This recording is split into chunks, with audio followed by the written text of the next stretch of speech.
Hello, teacher. Um, so I'm answering the questions on the assignment. The first one is: Imagine you are president of a Fortune 500 company. You started out as a secretary right out of high school and worked your way to the top. The vice president, and CEO are always at odds. An expressive leader. How do you resolve the social dilemma and restore order in the leadership positions between those two officers? First and foremost, I think leadership always starts at the very top of every company, whether it's Starbucks, Black Rifle Coffee, Walmart, um, and it trickles its way down. First and foremost, if you have two people at odds, whether it's the vice president or it's the CEO, you never want to create an order in a sense that you have to do this because it doesn't create um, a cohesive relationship. Um, you want to get them on the same page by saying, "Hey, this is the job, and these are the goals. This is what we want to do, and this is what I need you guys to do." Um, if it's something as simple as you know the company might be the front end of a retail store, the welcoming signs, something that simple to something major is the design of the store. You want to remind them the benefits of creating a successful outcome of whatever the project is. And maybe even do like a team building relationship where they have to work together. Whether it's again something as simple as a treasure hunt or something as big as having work on something major together, I guess. I do have a little experience with with management. Like I did work for Walmart for a few years, um, so that's how I would handle that. Number two, name three types of formal organizations. Explain how each is different.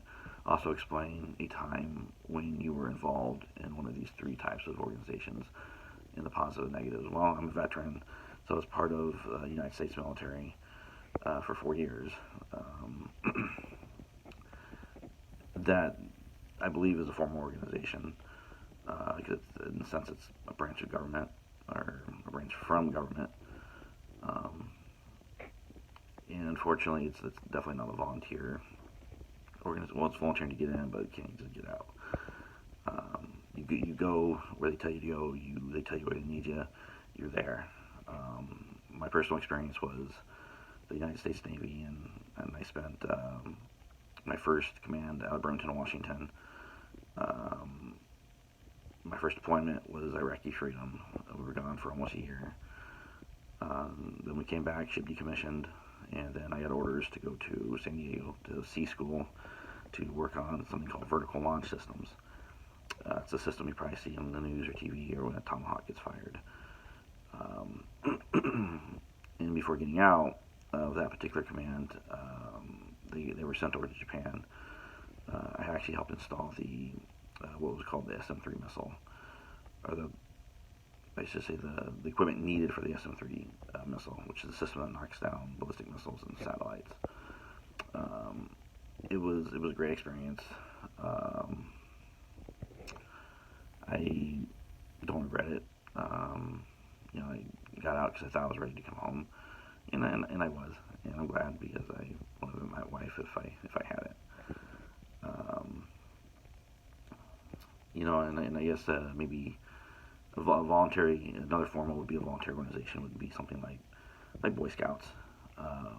You can come and go as you please. I was a Boy Scout for many years before I joined the military, before I became an adult. Um, Loved it because I learned to learn to tie knots. You learn to camp. Even learn to bake. Actually, as funny as that sounds. Um, and I guess I guess can't really I guess total institution maybe, which is actually I'll take it back. Resocialization. No, it's not. That's not formal organization, is it? Trying to think of another organization off the top of my head. Three types of formal organizations. Um,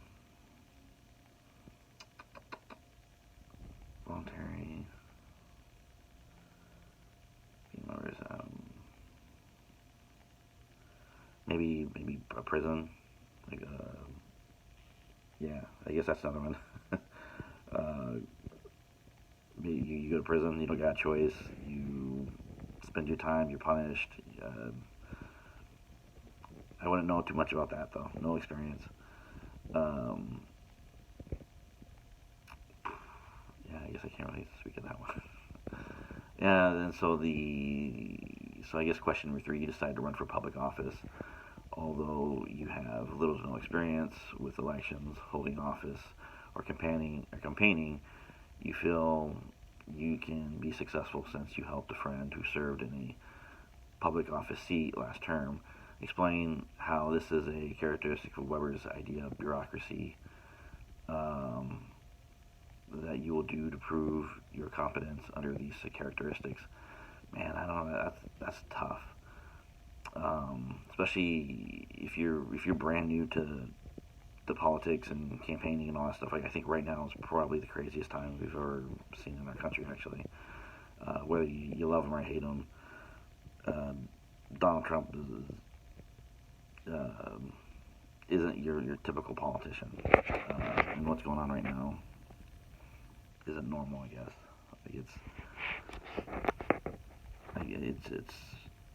and I do follow politics. Whether it doesn't really matter if you're Republican or Democrat, you're you, these are weird times. Explain how this characteristic of Weber's idea of bureaucracy. What would you need to prove your competence? I guess in order to prove my competence, um, I guess just explain my experience, what I've seen and what I've done, my commitment in the military, my commitment as an individual to society. Never been arrested, never even shoplifted, and even as a kid, never even shoplifted, never done drugs. Um, and I'd take a polygraph with that. Um, and I've always made it a point to surround myself with good people. Um, and I mean, if you associate yourself with people that are questionable character, people are going to question your character. Um, and questionable character could be anything, anywhere from, you know, like when I was a kid, my dad, when we were shopping at was then Smitty's, he found $100 bill on the floor, and instead of just pocketing it, he took it to the front end. So he walked to the front end and he turned it in, and they told him, "Hey, you come back in a week, you you can have the $100. We'll give it to you." Yeah, he turned it in, even though we could at the time as a kid we could probably really use the money. And God bless, and I had great parents that set examples like that for me.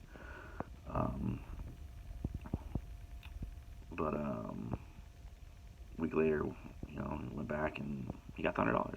He kept it.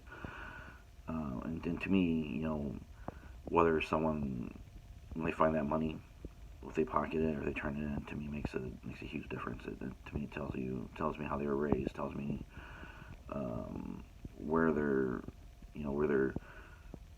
morals lie. Because to me, that's a value.